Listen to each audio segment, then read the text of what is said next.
उसके बाद आपका फूड गया स्मॉल इंटेस्टाइन में। स्मॉल इंटेस्टाइन में ज़्यादातर डाइजेशन आपके डिओडनम में होगा, ठीक है। बताया भी था जो स्मॉल इंटेस्टाइन के उसके 3 पार्ट थे, जिसमें जो डिओडनम है वहाँ पर आपके हिपैटो पेनक्रियाटिक डक्ट ओपन होती है, ठीक है। हिपैटो पेनक्रियाटिक डक्ट मीन्स वो बाइल भी रिलीज करेगा, दूसरा आपका पेनक्रियास का सिक्रीशन करेगा। फिर आपके ये 10th वाली चीज़ होगी कि जो पेनक्रियास है वो आपके जो फूड है उसे एसिडिक से बेसिक मीडियम प्रोवाइड करेंगे, ताकि जो आपके पेनक्रियास के एंजाइम हैं वो इस पे काम कर सके। तो अब देखो पेनक्रियास में कौन कौन से एंजाइम होते हैं। एक है आपका ट्रिप्सिनोजन, दूसरा है आपका काइमोट्रिप्सिनोजन, तीसरा है आपका प्रोकार्बोक्सी पेप्टाइडेज, चौथा आपका एमाइलेस, पांचवा लाइपेस और छठा आपका न्यूक्लियस। तो 6 एंजाइम, वो भी इनएक्टिव है। ये भी जैसे आपका पेप्सिनोजन इनएक्टिव था, ये भी इनएक्टिव है। ये जो 6 एंजाइम हैं आपके पेनक्रियाटिक जूस से रिलीज हो रहे हैं। एक ट्रिप्सिनोजन, दूसरा काइमोट्रिप्सिनोजन, तीसरा आपका प्रोकार्बोक्सी पेप्टाइडेज, चौथा आपका एमाइलेस, पांचवा आपका लाइपेस और छठा आपका न्यूक्लियस। तो ये 6 एंजाइम आपके किसने रिलीज किया, पेनक्रियास से। उसके बाद जो आपका ट्रिप्सिनोजन है, सबसे पहले आपका ट्रिप्सिनोजन एक्टिव होगा बाई एंटीरोकाइनेज, ठीक है। ये एंटीरोकाइनेज क्या करेगा, ट्रिप्सिनोजन को एक्टिव करेगा। और ये एंटेरोकाइनेज कहाँ से रिलीज होता है, आपके इंटेस्टाइनल म्यूकोसल जो लेयर है वहाँ से ये एंटीरोकाइनेज रिलीज होगा और आपके ट्रिप्सिनोजन को एक्टिव करेगा। उसके बाद जब ये एक्टिव हो जाएगा तो ये बाकी बचे जो भी एंजाइम है उन्हें एक्टिव करने का काम करेगा, ठीक है। जैसे काइमोट्रिप्सिनोजन, न्यूक्लियसिस, इन्हें धीरे धीरे ये सबको एक्टिव करेगा, जो भी पैनक्रियाटिक जूस के अंदर एंजाइम थे। तो सबसे पहले आपका ट्रिप्सिनोजन एक्टिव होगा, कौन करेगा, एंटीरोकाइनेज करेगा। वो एंटीरोकाइनेज ट्रिप्सिनोजन को ट्रिप्सिन में कन्वर्ट करेगा। जैसे ही वो ट्रिप्सिन में कन्वर्ट हुआ उसके बाद वो धीरे धीरे सभी एंजाइम को एक्टिव करना स्टार्ट कर देगा। तुमने 10th में बस इतना पढ़ा था कि आपके जो पेनक्रियास है उसमें 3 एंजाइम है, ठीक है, लेकिन वो ट्रिप्सिन अभी आपका इनएक्टिव फॉर्म होता है। 11th में तुम ये पढ़ रहे हो कि वो ट्रिप्सिन आपका ट्रिप्सिन आपका एक्टिव फॉर्म होता है आपके जो स्मॉल इंटेस्टाइन में ट्रिप्सिनोजन रिलीज होता है। और वो ट्रिप्सिन फिर 6 के 6 जो 5 बाकी एंजाइम हैं उन्हें एक्टिव करने का काम करते हैं। दूसरा आपका डिओडनम में बाइल भी रिलीज होता है। बाइल के अंदर आपके पिगमेंट होते हैं, bile pigment, that is bile Rubin और बाइल वर्डिन। और दूसरा आपका होता है बाइल सॉल्ट, तीसरा कोलेस्ट्रॉल और आपके फॉस्फोलिपिड। लेकिन कोई भी एंजाइम नहीं होता।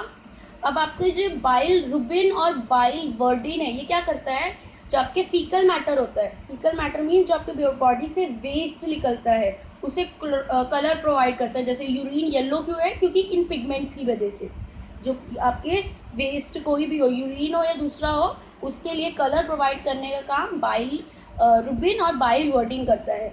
बाकी जो बाइल सॉल्ट है वो आपके इमल्सिफिकेशन ऑफ फैट करता है, ठीक है। कोई एंजाइम नहीं है, एंजाइम क्यों नहीं, एंजाइम नहीं है लेकिन आपके फैट का इमल्सिफिकेशन हो रहा है।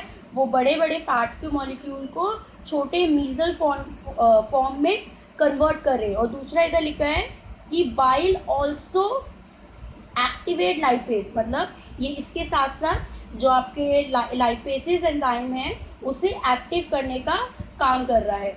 एक चीज़ और इधर लिखी है, आगे पढ़ो, कि the intestinal mucosal epithelium has goblet cell which secrete mucus.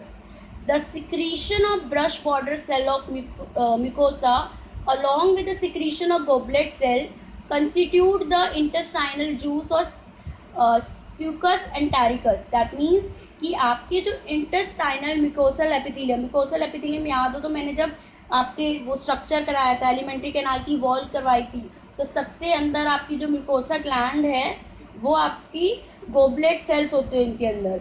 वो गोबलेट सेल आपकी क्या रिलीज करते हैं, म्यूकस। और आपके जो म्यूकोसा है उसमें कुछ ब्रश बॉर्डर सेल्स होते हैं। ब्रश बॉर्डर सेल्स के सिक्रीशन के साथ और गोबलेट सेल के सिक्रीशन के साथ आपका क्या बनता है, इंटेस्टाइनल जूस। और इंटेस्टाइनल जूस को क्या बोलते हैं? स्यूकस एंटेरिकल, दूसरा नाम है। अब यहाँ पे इंटेस्टाइनल जूस नहीं पूछेगा, कोई भी मैक्सिमम आपसे स्यूकस एंटेरिकस करके नाम ही पूछेगा, क्योंकि इंटेस्टाइनल जूस आपने 10th तक पढ़ा है, आपके लिए नया आ गया। आप स्यूकस इंटेस्टाइनल जूस को अब क्या बोलना है? स्यूकस एंटेरिकस। इसमें आपके कौन कौन से एंजाइम होते हैं?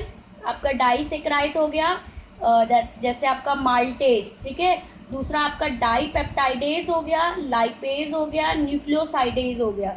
ये आपके एंजाइम है इंटेस्टाइनल जूस में। अब इनके डाइजेशन कैसे होगा? जैसे आपका मैंने इसमें लिखा डाइसेक्राइडेज, जैसे एग्जांपल माल्टेज।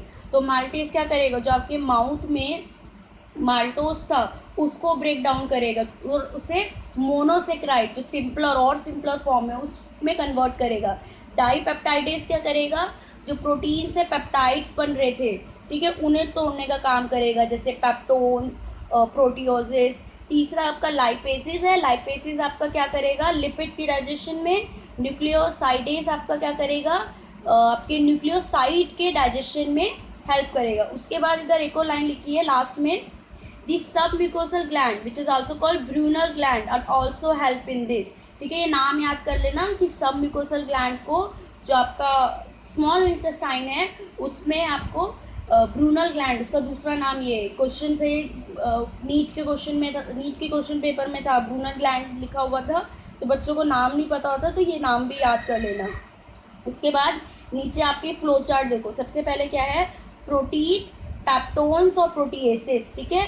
इसको ट्रिप्सिन, काइमोट्रिप्सिन और कार्बोक्सी पेप्टाइडेस ब्रेक करेगा और क्या बनाएगा? डाईपेप्टाइडेज, ठीक है। फिर आपका जो कार्बोहाइड्रेट का डाइजेशन है, दैट इज योर पॉलीसेक्राइड।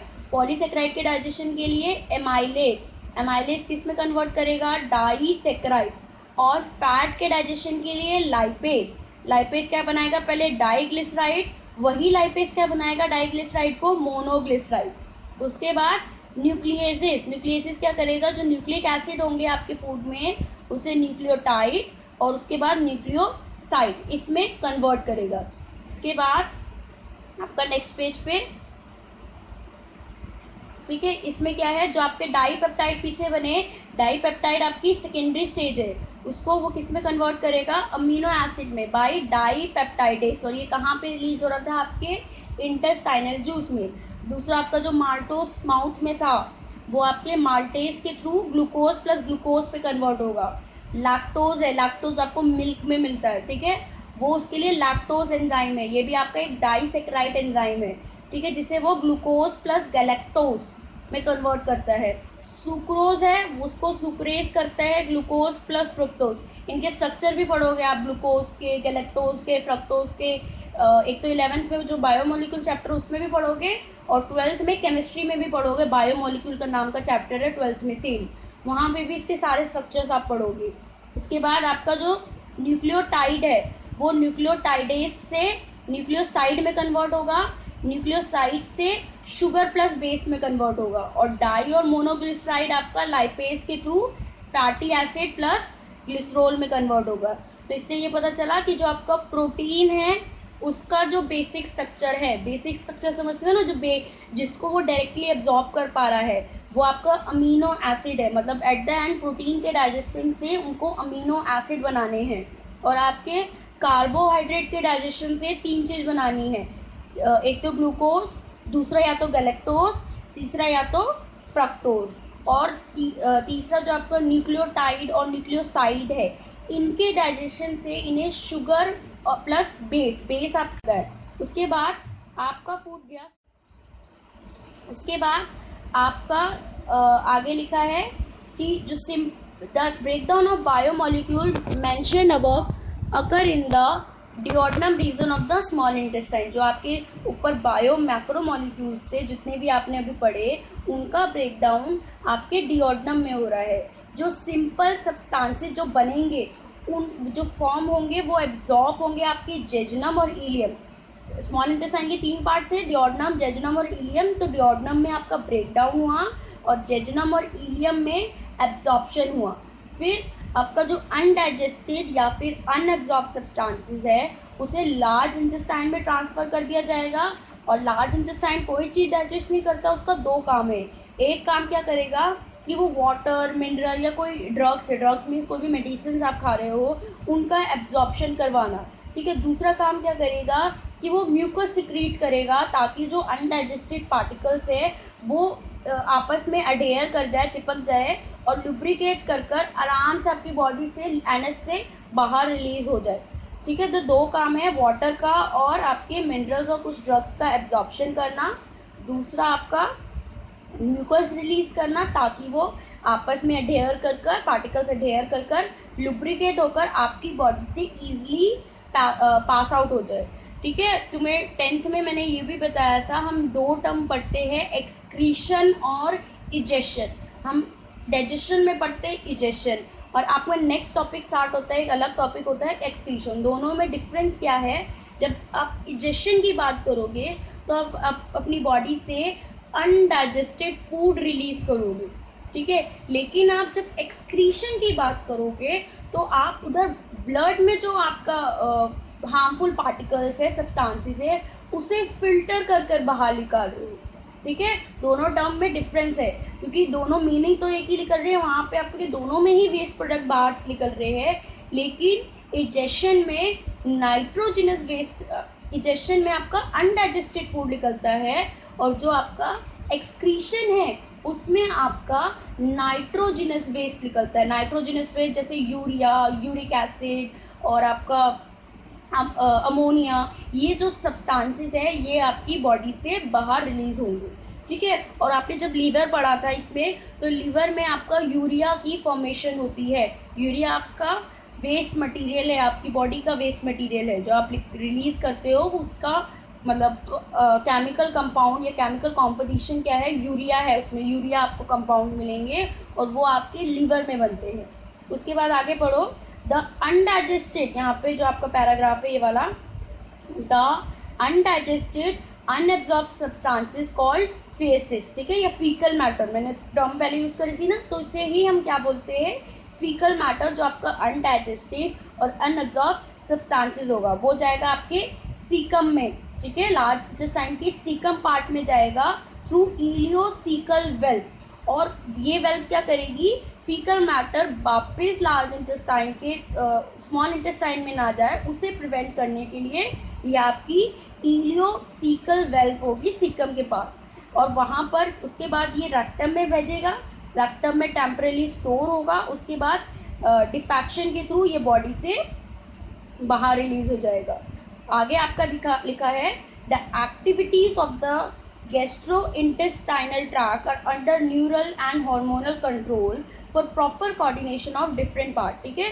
इसमें क्या होगा? आपके जैसे ब्रेन है, आपका जैसे हार्मोन है, ये आपके एक्शन करवाते हैं इन या इसको कंट्रोल करते हैं आपके गैस्ट्रो इंटेस्टाइनल ट्रैक को। जैसे आपने देखा होगा कि कोई अच्छा सा खाना होगा तो उसको देखकर आपके मुंह में सलाइवा आना, ठीक है, या फिर आपके गैस्ट्रिक और इंटेस्टाइनल जो सिक्रीशन हो रही है उनके लिए आपके न्यूरल सिग्नल की ज़रूरत होगी। न्यूरल सिग्नल मीन्स ब्रेन से जो सिग्नल आएंगे, ठीक है, सीएनएस से जो सिग्नल आएंगे उन सिग्नल की ज़रूरत होगी। या कोई हार्मोन रिलीज़ करना है उसके लिए आपको लोकल हार्मोन्स के लिए भी आपकी जो हार्मोनल कंट्रोल है उसकी ज़रूरत होगी। तो ये आपका क्या हो गया? Digestion of food.